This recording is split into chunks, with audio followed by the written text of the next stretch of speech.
couldn't see either build because I was hosting a spectator. I could actually see Inticity's build. I think But, if I click on their faction icons, I can see them. I didn't do it. Okay, we can see the builds now though. I'll go over Prince's army. Yeah. We have a build I expected here. Some Flagellants, one of them the Tattered Souls. Some Spearmen with Shields, the Sigmar Sons. 3 Spearmen deployed as a reserve in the back. Double Huntsman, I like it. 3 Blazing Suns, which are going to kill everything. Karl Franz with all the bells and whistles. A Jade Wizard, Earthblood, and Regrowth. So pretty melee heavy build, not a huge commitment to range, but 2 Huntsmen can definitely do the necessary damage to certain targets. Let's see, what are the Norskins bringing, Satsuma? Well, surprise, surprise, it's Wulfric on a Mammoth, because why would you take him? Then we've got a front line of triple Marauder and double Berserker. I kind of like that. The Marauders can take pistolier shots while you're advancing. Got the Miststalkers, ROR, very expensive, but they are a good answer to Cav if they can get that engagement. Got double Shaman Sorcerer. Ooh, once Fire with Fireball and Burning Head, and wants Death with just Spirit Leech. So that looks like he's trying to snipe. But the Empire does have healing, so that's not too bad. And then a couple of Marauder Horsemen with Throwing Axes, which will do great work against the Blazing Suns. And he's kind of lucky that Prince doesn't have any Pistoliers to counter skirmish. And a couple of Warhounds, which, yeah, they'll do well if they get onto the Huntsman. Yeah, technically, Norse has a skirmish advantage, but I don't think we'll see them pulling the Empire all the way across the map. With these 2 throwing axes, like low range, very low range actually, low ammunition. Prince knows better than to let them throw at his cavalry. Yeah, and he can zone them out. Huntsman already firing, but good reactions from Enticity. Avoiding most of the damage, just losing 2 rounds to that. Yeah. I'd say that's pretty good. Skinwolf also baiting some shots. Well. And the Microblaze. Nice. Yeah, it's nicely done. Just dodge is happening everywhere, man. Soon people are going to start, just to start playing full melee armies because everyone got too good at dodging. Ooh. Knights of the Blazing Sun. On, kill everything. Bits are pulling away from the charge. Alright. Look at Wulfric, he's going into the side of the Sigmar Sons, and that is very That's really nice. Huntsmen are now shooting into him, which I think that's the right target. Yeah. Oh, the boat, I can never see where it's going to come. Oh no, it's hitting the Huntsman. Ooh, but no models left. That's interesting.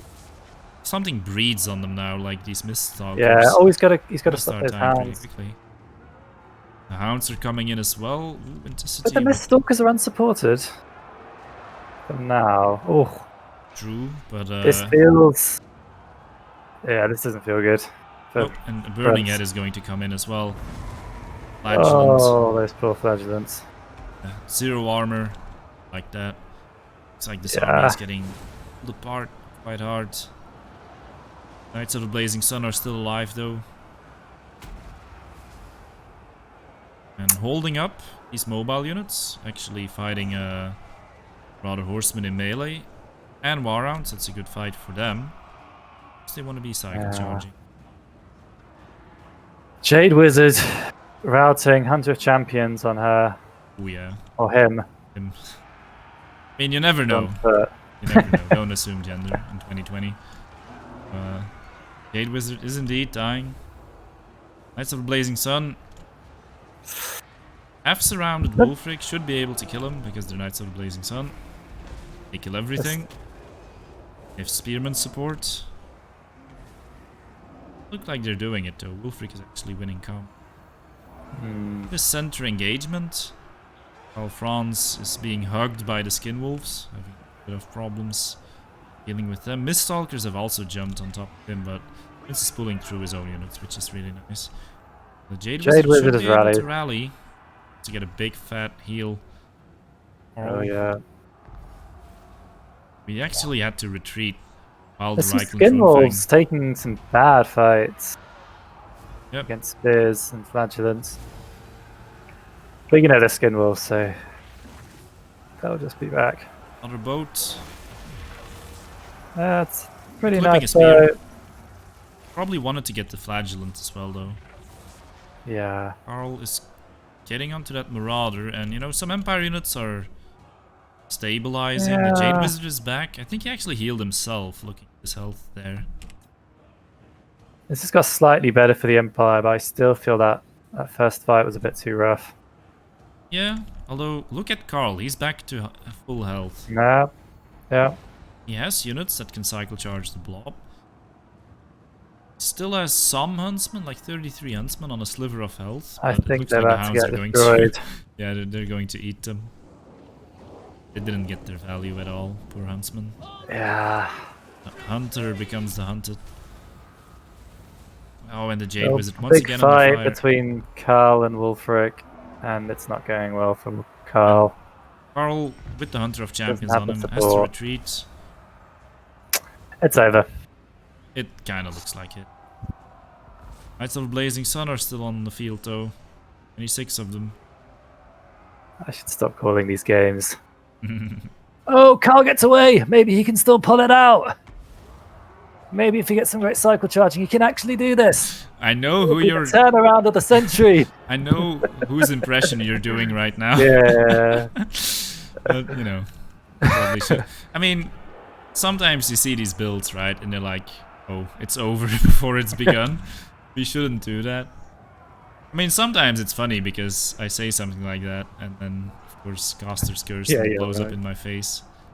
Everyone can laugh. I think Prince did have a chance here with the builds. Yeah, for sure, it's a solid build, but he definitely had to dodge the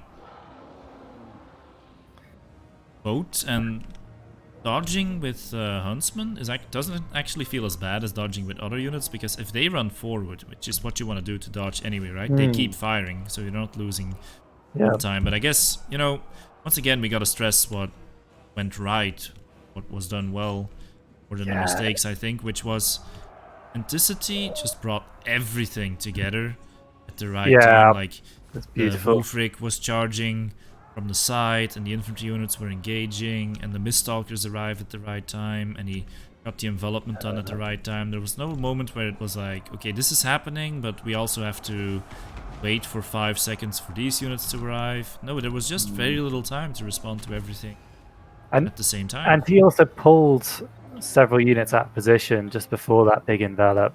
Yes, yes. So, I think a really big thing in this game is initiative, and he took initiative and really built off that, so well played. Yeah. A good reaction from Prince, making it at least somewhat close after the initial engagement went so wrong, but yeah, it's very well played by Enticity, very strong. Yeah. He just waited until he pulled enough spears out of position. The Empire front line had left the Huntsman exposed. Yeah, it was very nicely done. Okay, that's the 1-0.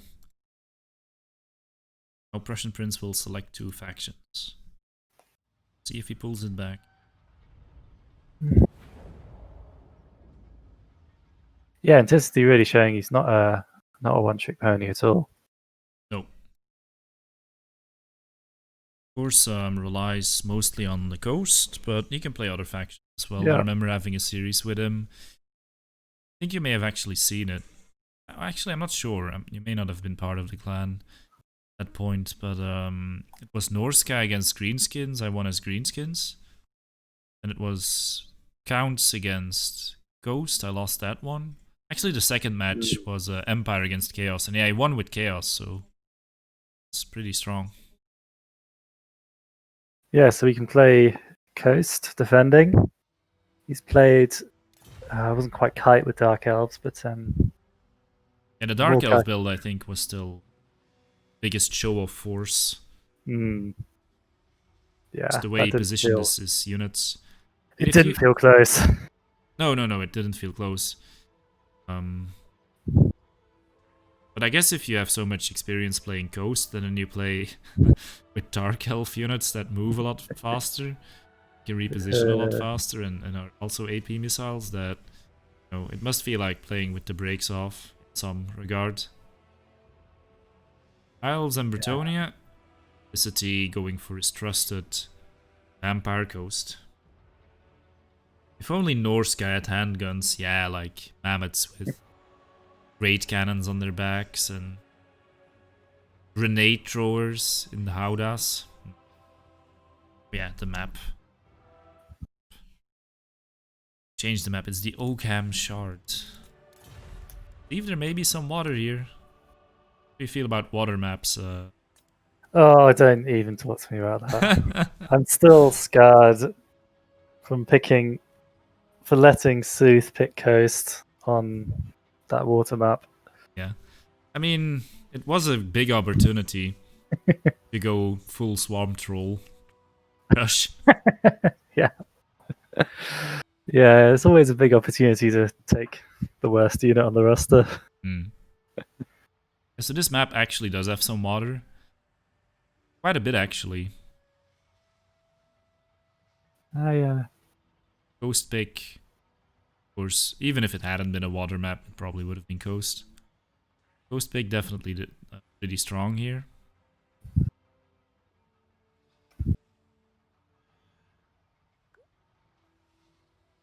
Saying if Norska had handguns, but let's not forget Norska do have an armor-piercing ranged unit, which Oh you yeah, never the throwing see. axes. Oh my god. Yeah, because I mean the big benefit of handguns, I feel like it's not so much the AP, it's the fact that they can't really be dodged. Yeah, that's a good thing. Luminarch Howdahs incoming. Yeah. I need to patent this idea. Oh, that's really unpleasant. Jade Wizard terrified at full hit points. Yeah, there were some people routing around him. Just a little guy. He was losing combat against Wulfric while Hunter of Champions was on him, and he was running away, so he was being attacked in the rear. But I kind of feel like Terrifying saved him. Like somehow routing units are often better at squeaking away from those engagements. Yeah, weird how that works, right? I guess it's because they never lose their movement order. Yeah, that's a good point. They keep consistently running instead of being like, hey, I'm under attack, I'd better turn around and fight this engagement that's, you know, unwinnable for me.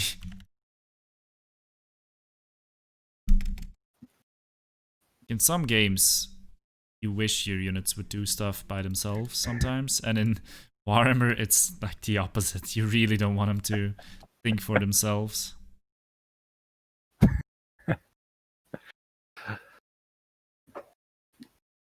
Yeah, I agree.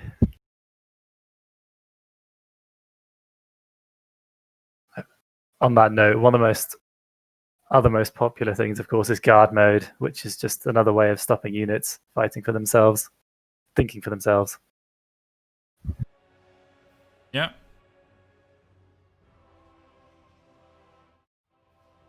Remember to ready up. Enticity is not ready yet. And we're getting the High Elves once again. It's the Coast. Prince bring the same builds, or will do something else? We'll see. Well, At any rate, I don't think Enticity will bring the Queen Bess. He was very excited to see it earlier in the chat, but to be honest, I always feel like if you bring mortars for the same amount of gold, they actually do more. yeah, and they're tough for the snipe. I may be wrong. Ghost is definitely my least played faction. But it feels that way. There's a lot more RNG with Bessie, and if your opponent is good, you can dodge the shots. Not completely consistently, but can be done. Bess can be dodged, yeah. True. But you have to. It's quite hard to work out what Bess is shooting at sometimes.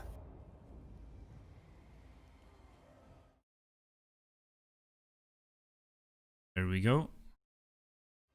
Enticity looking to push to the playoffs as the first qualified player. Has to get through these high elves though. Actually 3 sirens. Is he bringing the units he was mentioning earlier in the chat? Let's see.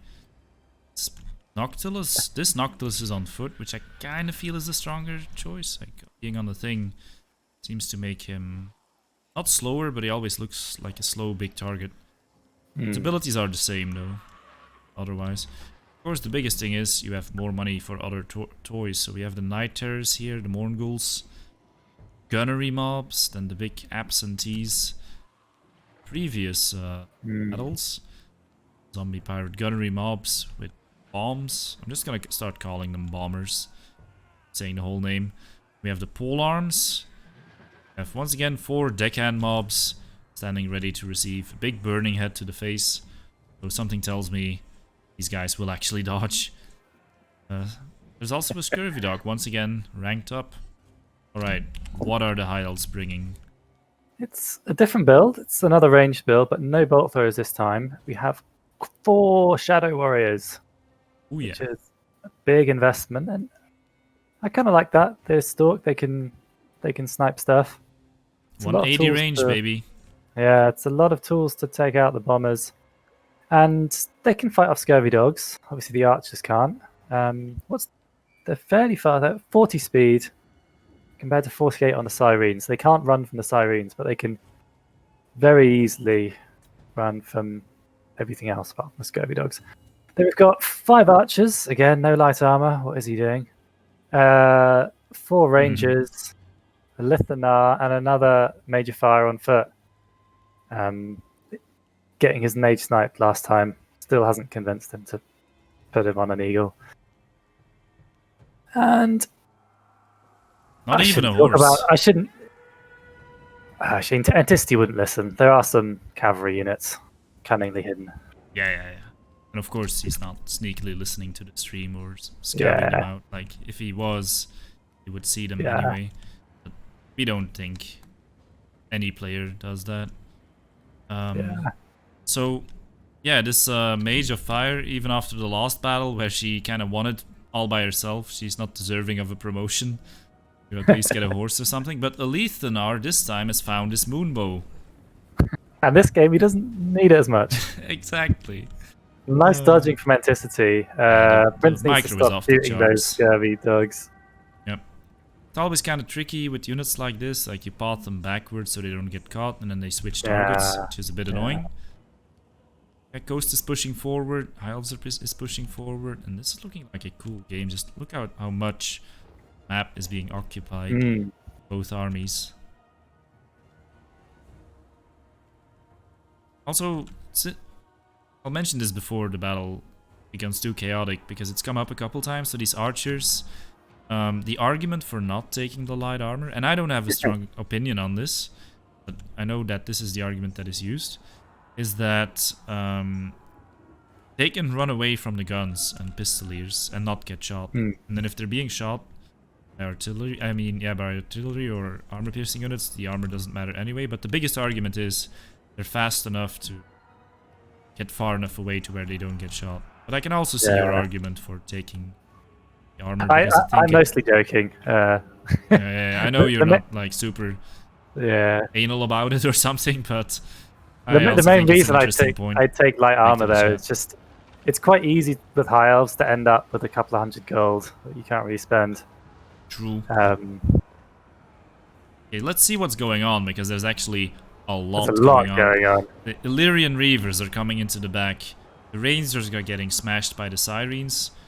The Shadow Warriors are cutting back. The Archers are firing. One of them is getting caught. There's a Raid Storm on Alethanar. Mage of Fire is looking to get a glorious burning heading off again. She gets it. It's nice damage on those handguns from the Reavers. They did a really nice job. And because of the terrain, the other handgunner wasn't able to support. Exactly. This one though? That's really... Yeah, they are gonna... Yeah, indeed, but Prince is doing it correctly, I think. Trying to charge from one to the Yeah. other.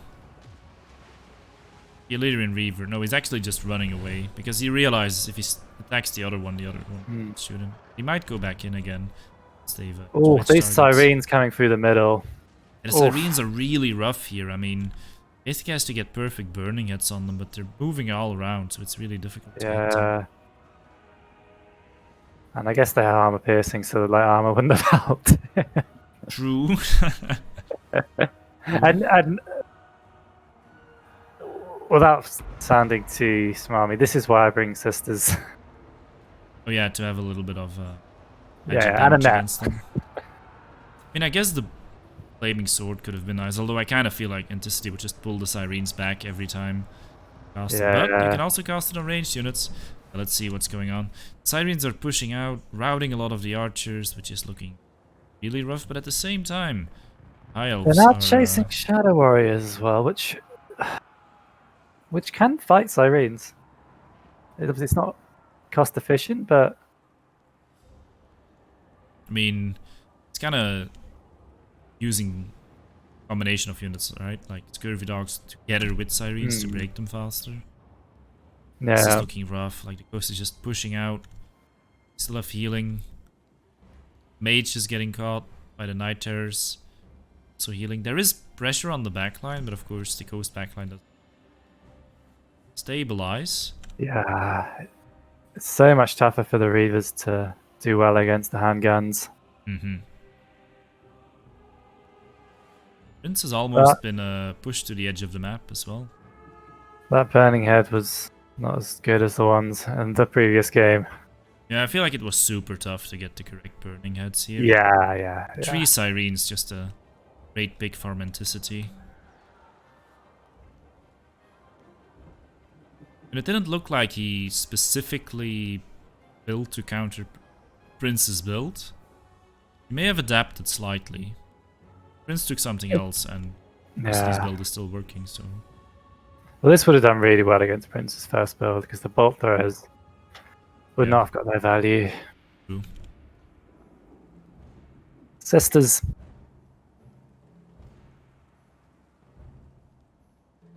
I feel like if you get to a certain level with a faction, you very quickly recognize how to react, even in an unexpected situation.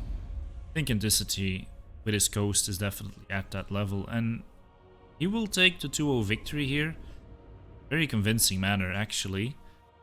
Both series, and be the first player to qualify playoffs. So congratulations, Enticity. Well done. Very well played. See you in 5 weeks after the other group stages are finished. Okay, so Ice Power and Fist Tech. Hopefully